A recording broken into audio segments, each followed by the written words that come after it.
funny that you say that because yes, you're right. When people think of Assyria, or the few that know ancient Assyria, when they think of Assyria, they think of the Assyrian war machine. That's you think of it.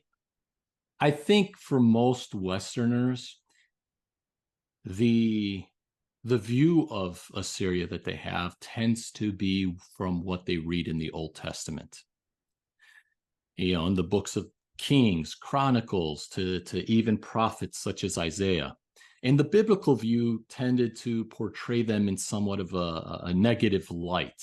And it sort of made sense to some of these ancient scribes because possibly, and I get what you're saying, and I 1,000,000% agree. But from the view of these scribes, I can only imagine that in some cases they were feeling like this rule was, in a sense, oppressing them, or something to that extent. But and I base that only on the writings themselves, which we have to take with a grain of salt, because we have found direct evidence, such as the Sennacherib prism, that tends to show us different sides to some of these biblical stories. But anyway, yeah, the archaeology, like I said, with the prism, the Sennacherib prism, tended to show a different side. For instance, in the southern kingdom of Judah, the monarch, the Judean king, or the Judahite king, Manasseh, who was a contemporary to Esarhaddon. He was named as one of the vassals, if you recall, who assisted the Neo-Assyrians during their campaigns against Egypt. But it seems that he took advantage of this Assyrian rule, or being under Assyrian rule, because, like you said, Assyria was a trading empire, and during the rule of Manasseh, he was credited, the Judahite monarch was credited for reviving Judah's rural economy. And through the aid of Assyria, he stimulated the export market, which was likely olive oils or something like that. But anyway, it's interesting that you say that, because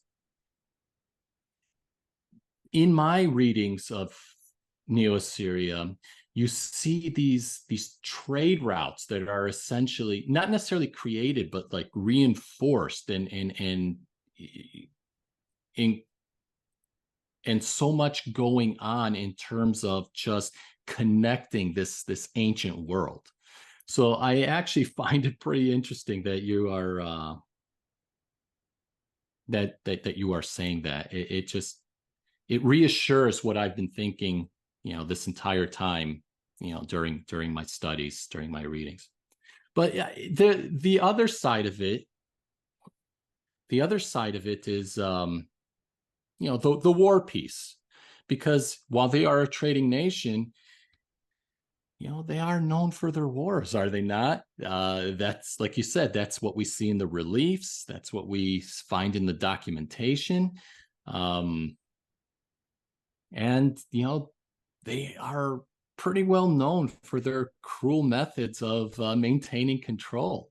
I don't know if you wanted to get into that, but it's one of the more, for people just getting into the topic of the Neo-Assyrians, it's actually one of the more interesting topics. Well, yes, everybody likes a bit of violence. Exactly. In their history. But you have to look, for instance, at some of the books of the Iliad, and you'll see that there is just as dreadful amounts of aggression, and meaningless aggression often.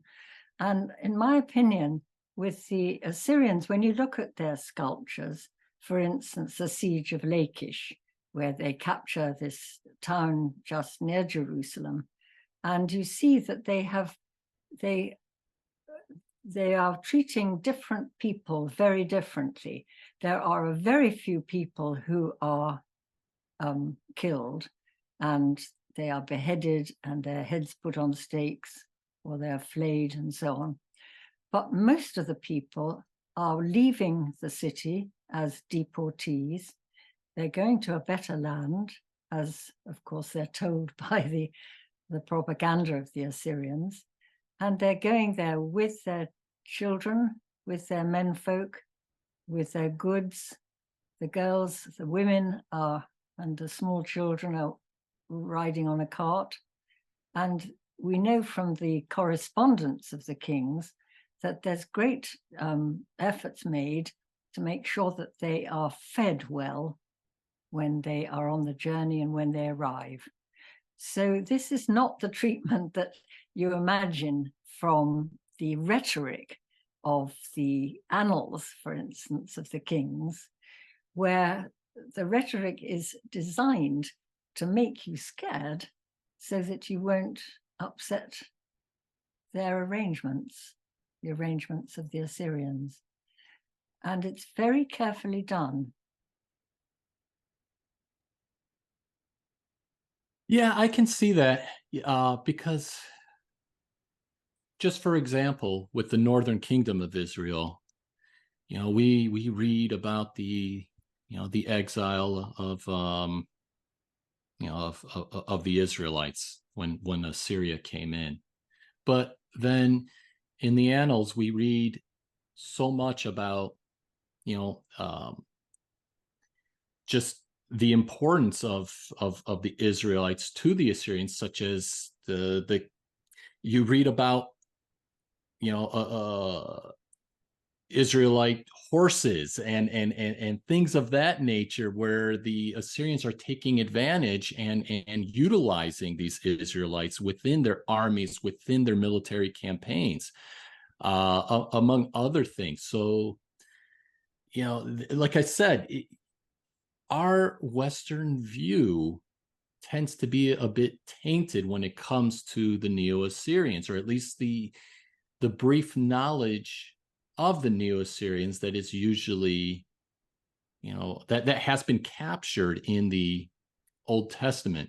So, I mean, how long has the study of Assyriology have been? How long have we been correcting this history, this viewpoint? I mean, it's only been 1.5 centuries, if that. Am I wrong?